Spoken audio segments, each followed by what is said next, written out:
आउनु ल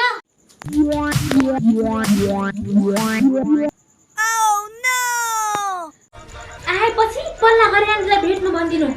आएपछि पैसा दिनु पर्दैन अरे म आउँछु एकछिनमा यो गाउँको मान्छेले खाएपछि पैसा दिनु पर्दैन ओए मेरी हजुर आन्टी एरिया कहाँ छ खाटो मुनि हुनुहुन्छ